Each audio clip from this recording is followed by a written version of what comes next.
Bonjour, je vous propose aujourd'hui une nouvelle vidéo intitulée La spiritualité du plaisir. Alors pourquoi cette vidéo? Pourquoi? Pour vous proposer une autre approche de la spiritualité que celle qui est habituellement proposée, en particulier que celle des traditions.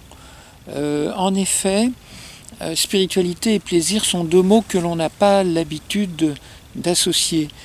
Traditionnellement, lorsque l'on pense à la spiritualité, viennent automatiquement à l'esprit l'image du moine, de l'ermite, de l'ascète, du sadhu, du yogi, d'êtres donc qui s'infligent des disciplines inflexibles, qui ont une vie d'effort, d'austérité, de renoncement, de sacrifice. En fait des images tout à fait antagonistes, tout à fait opposées à l'idée même de plaisir.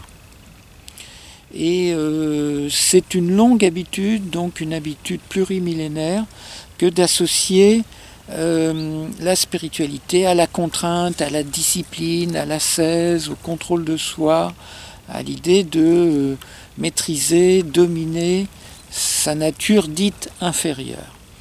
Et moi, je voudrais vous proposer l'exact opposé. En fait, une spiritualité du plaisir. Mais tout dépend ce que l'on appelle plaisir. Par plaisir, je n'entends pas les plaisirs malsains, les plaisirs pervers, les plaisirs toxiques ou toxicomaniaques par lesquels on se fait du mal, en fait, on se détruit. Par plaisir, j'entends agir conformément à la nature, à notre nature, aux lois de la vie, aux lois du vivant. Respecter au final son corps, son âme et son esprit. Ce que je veux dire au final, c'est qu'il ne sert à rien de se torturer au nom de la spiritualité. Qu'une spiritualité fondée sur le contrôle, la discipline, l'effort et le sacrifice est une bien triste spiritualité, si vous voulez. C'est tout à fait contre-productif. Alors on pourrait penser que ces idées d'effort, de discipline, d'austérité, de flagellation, etc., ont disparu, sont devenues aujourd'hui dépassées, obsolètes. Maintenant que la révolution 68arde, la révolution sexuelle en particulier, sont passées par là. En fait, non. Ce que j'ai pu observer dans les différentes pratiques spirituelles contemporaines, c'est tout au contraire un goût pour la discipline. Un goût pour la discipline,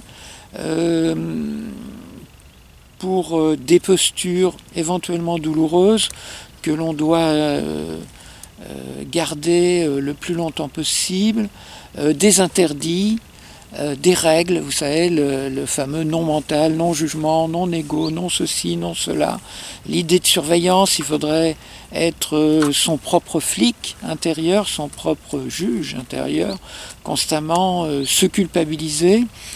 Ah, j'ai encore été dans le mental, j'ai encore été dans l'ego, j'ai encore été dans le jugement, donc je vais faire des efforts pour ne plus être dans le mental, dans l'ego, dans le jugement, pour être une belle personne, etc. Vous voyez, la spiritualité contemporaine, de par toutes ces figures imposées, tous ces rituels, toutes ces règles, fonctionne encore sur le vieux principe multimillénaire de la discipline, de l'effort, de l'ascèse, du contrôle, voilà, et donc de la non-spontanéité, de la non-liberté. Et alors on peut se poser la question pourquoi. Voilà, je pense que c'est à cause d'un manque de confiance en soi.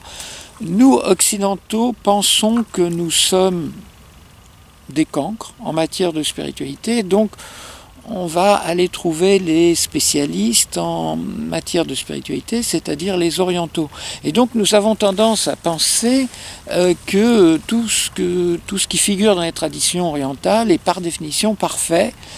Et c'est un point de vue un peu simpliste, si vous voulez, parce que certes, En Occident, nous avons perdu pour l'essentiel toute spiritualité en tournant le dos au christianisme. Certes, les peuples d'Orient ont conservé intacte une grande connaissance spirituelle, mais ces peuples orientaux ont été soumis, comme les peuples occidentaux, à l'influence du patriarcat, c'est-à-dire à la mentalité de ce que j'appelle la guerre contre soi.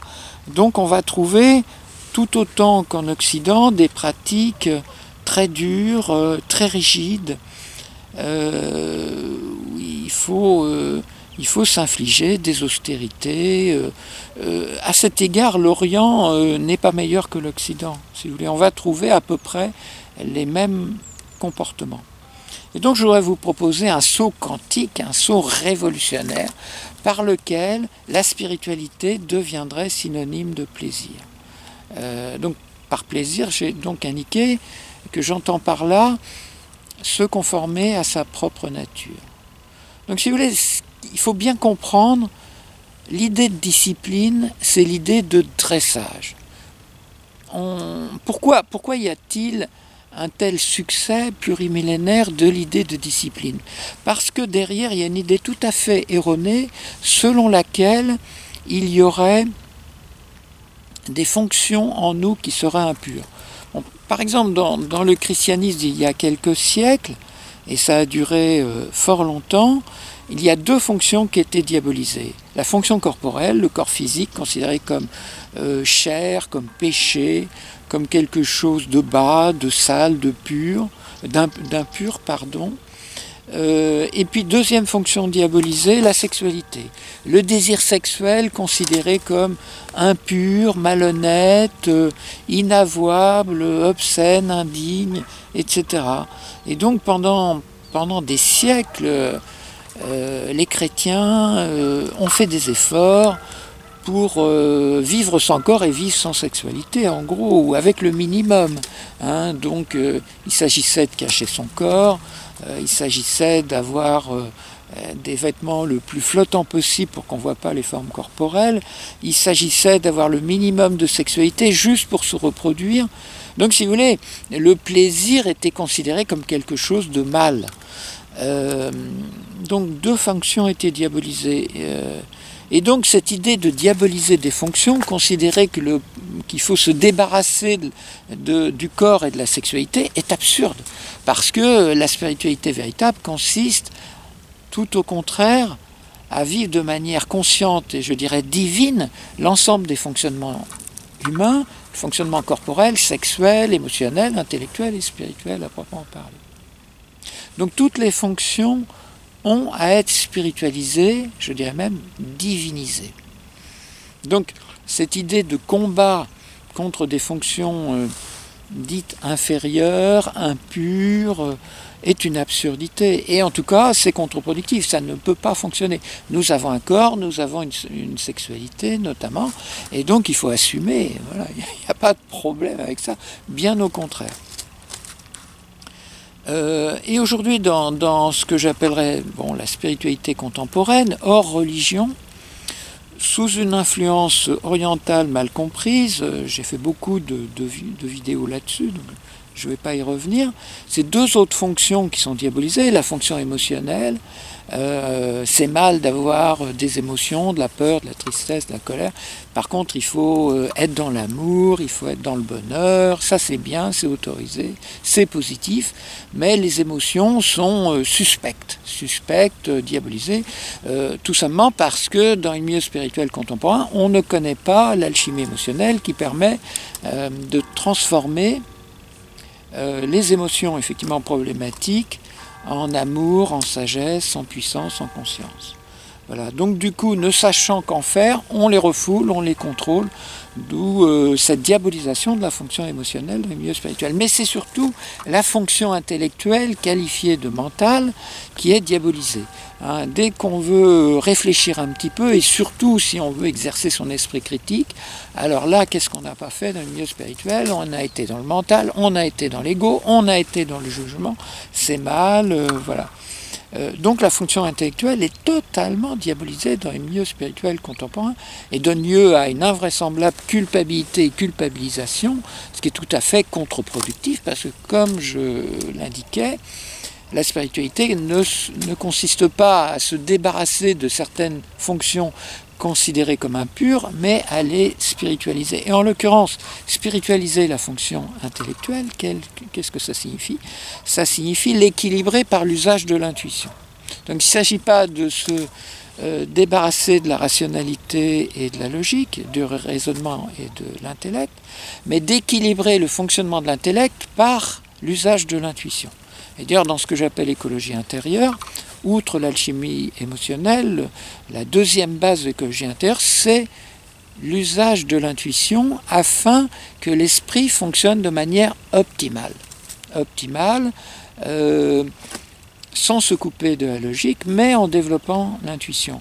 Et c'est par ce mariage, ce coït interne, cette alchimie interne entre logique et intuition, entre rationalité et perception subtile, que l'intelligence, l'intellect peut retrouver son véritable sens, sa véritable utilité au sein d'une spiritualité bien comprise. Donc si vous voulez, au sein de la spiritualité contemporaine, on reste encore dans cette logique absurde du combat contre certaines fonctions considérées comme impures, sauf qu'au lieu que ce soit le corps et la sexualité, c'est l'intellect et l'émotionnel. Mais on reste encore dans cette vieille logique du combat contre soi.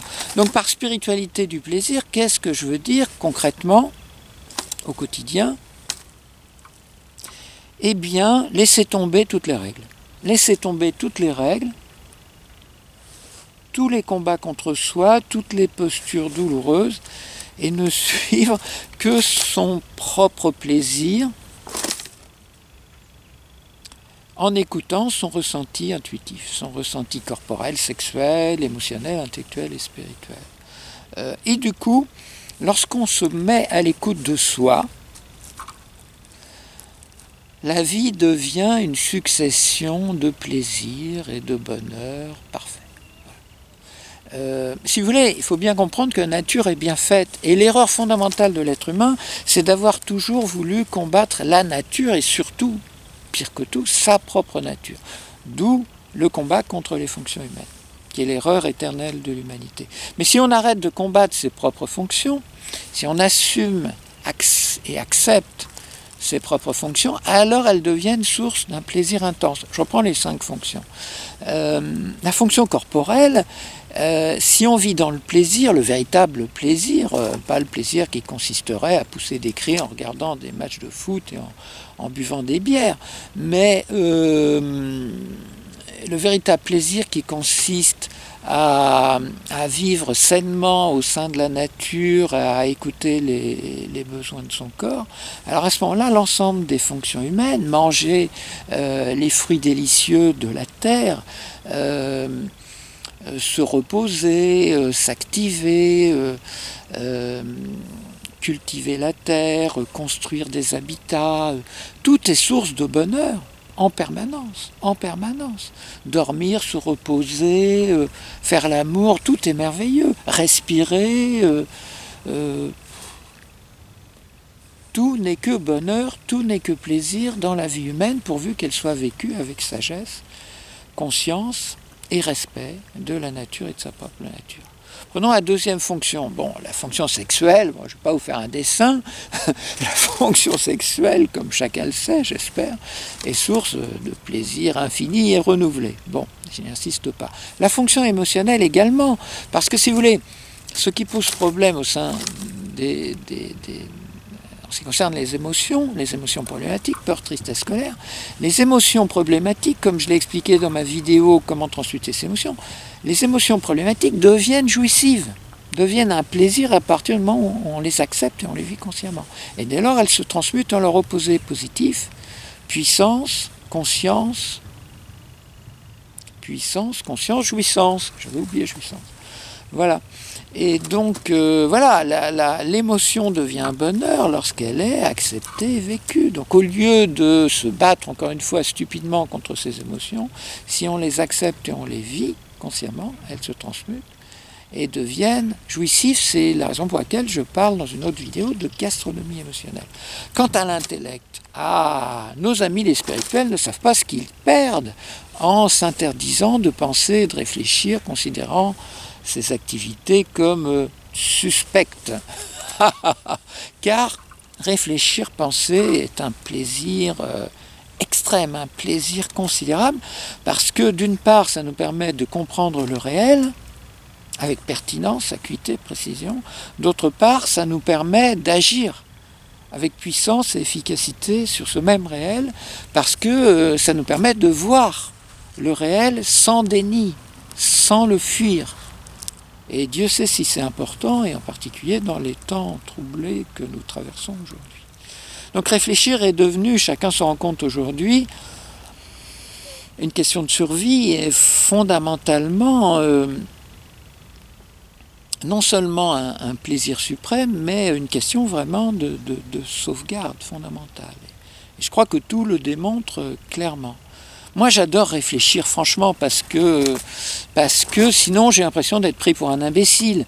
Si je crois tout ce qu'on me raconte, si j'adhère à une idéologie, si j'adopte tous les slogans qu'on va me répéter à longueur de journée, que ce soit à l'église ou à l'école ou en entreprise ou à la télé, je suis un parfait imbécile robotisé et manipulé, si vous voulez.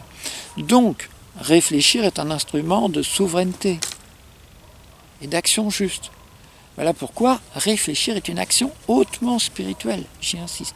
Donc, l'erreur fondamentale de la spiritualité contemporaine, c'est d'avoir diabolisé la pensée, car la pensée peut certes être émotionnelle, névrotique, donc problématique, mais elle peut également dépasser le stade de l'émotion et, couplée à l'intuition, nous permettre de devenir un être humain complet et adulte et responsable. Donc, je vous invite à réfléchir, vous verrez, vous m'en direz des nouvelles, c'est jouissif. Quant au phénomène spirituel, là c'est le plaisir suprême, puisque par définition l'éveil c'est l'extase, l'éveil est de nature extatique. Lorsque l'on vit donc des processus d'éveil ou d'expansion de conscience, c'est le bonheur total et même la source et la nature du véritable bonheur. Le véritable bonheur procède de l'extase, donc de l'éveil. Donc là encore, je vous invite à expérimenter le bonheur de l'éveil. Donc voilà, donc concrètement, la spiritualité du plaisir consiste à se mettre à l'écoute de soi et à agir selon son ressenti profond. Non pas le ressenti émotionnel, mais le ressenti intuitif. Non pas les pulsions névrotique, voire psychotique, mais son ressenti intuitif, la voix de son guide intérieur, de sa sagesse intérieure. Et lorsque l'on agit conformément à sa nature profonde et à son ressenti intuitif, alors on ne se trompe pas et on agit avec justesse, et on entre dans le domaine magique du plaisir et du bonheur permanent. Voilà ce que je vous souhaite pour le reste de votre vie. À bientôt pour une prochaine vidéo.